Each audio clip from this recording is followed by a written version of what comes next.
It was the show that had a whole generation of viewers asking, So what's the sitch? Call me, beat me if you wanna reach me.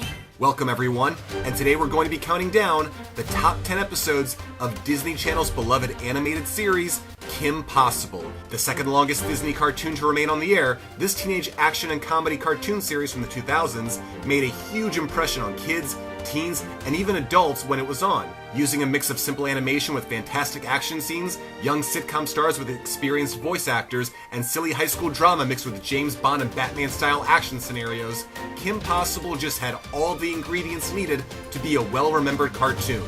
But which episodes were the best? Well, to make it into this special top 10 list, we're going to be looking at the episodes of this amazing series that were the funniest, most entertaining, had the best performances by its beloved voice actors, and overall felt the most iconic.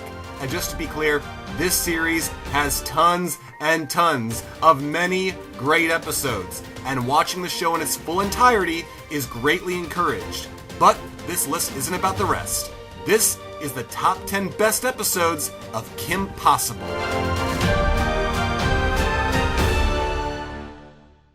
Number 10, Crush.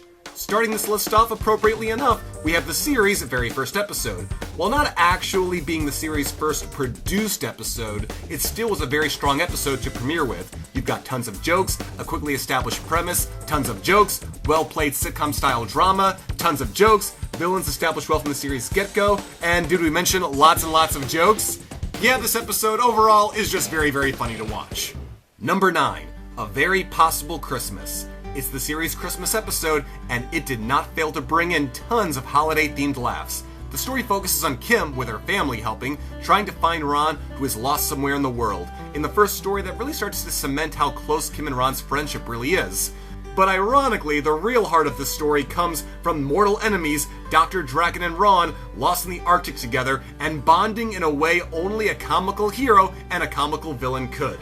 Ending with the heroes and villains by the episode's conclusion coming together for one of the most bizarre holiday parties ever.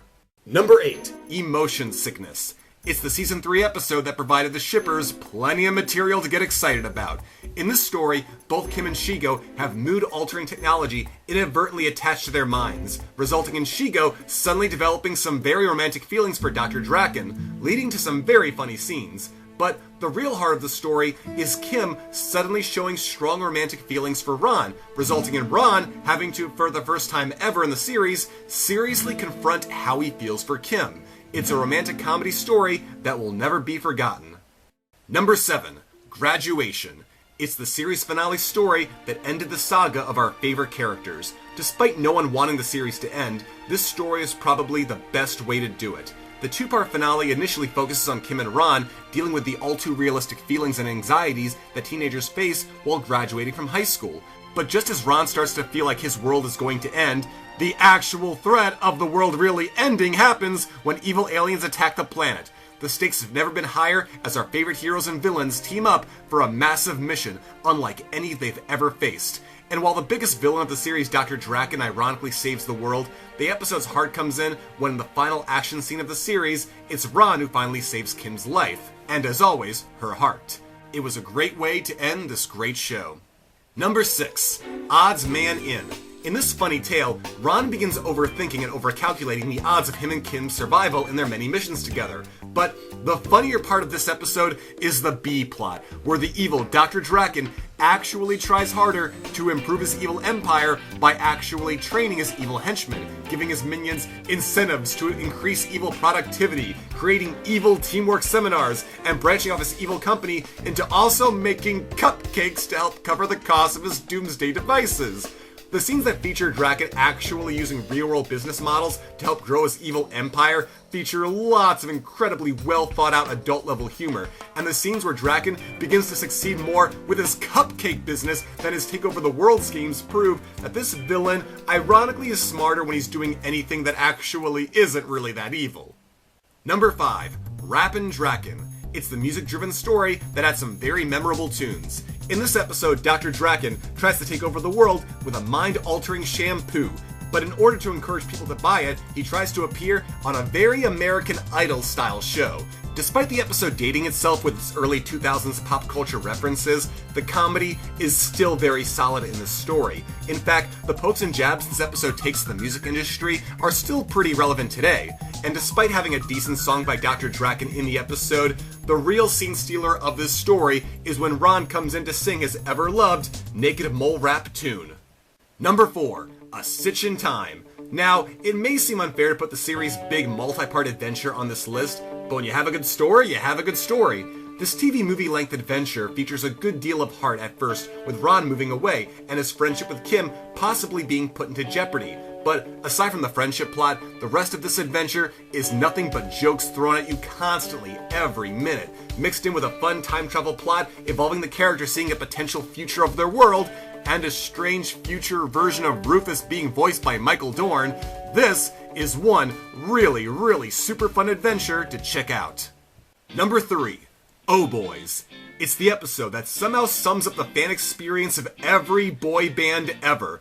The episode starts off with Kim and the girls getting completely into a new boy band called the Oh Boys, but literally one scene later, it's revealed the band is not in style anymore. But in typical comedic fashion, Ron, of course, is the only one still listening to the band's music. The episode plays up every cliche associated with boy bands, from their music videos, to branding, to falling out of popularity, to falling back into popularity due to former fans getting nostalgic for them. And while obviously playing up trends from the early 2000s, this episode still feels timeless in so many other ways too. Mixed in with fun lines from Ron and tons of amazing dialogue from the villains in the story, this is a super fun episode to check out. Number 2. Ron Millionaire. By far one of the funniest episodes of the series. In the story, Ron winds up getting a ton of money, and of course, Kim is worried about how this will affect him. Now let's just stop here for a moment and say, yes, even if you've never seen this episode before, once the plot gets started, you know exactly what's going to happen. And yet, somehow, even if you've watched this episode 100 times, it's still hilarious to re-watch. Somehow, the excellent comedic timing, animation, and performance by actor Will Friedle, especially in this episode, make this episode feel so fresh. This is the one episode of Kim Possible that you can watch again and again and still find just as hilarious as you did the first time you watched it. It's simply a very funny story. Number 1. So the Drama. It's the series' TV movie, and by far, the best Kim Possible adventure ever. It's the movie that has everything you want in an entertaining film experience. Now yeah, some episodes of the show had really good action, while others had really great comedy. But this movie is somehow able to have everything that made this show amazing and more. It's got plenty of action, romance, goofy shenanigans, fun teenage drama, silly physical comedy for the kids, references to adult movies for the parents, good heart, great music, incredible animation, and this movie essentially has everything you need for an entertaining experience. Now first off, what makes this movie great is the villains are funnier than ever in this movie. But the real heart of this film is when we reach the climax of the underlying romance that's been developing between Kim and Ron throughout the series, which finally comes to the surface in this film. And it all culminates in a romantic ending that all longtime fans of the series really loved.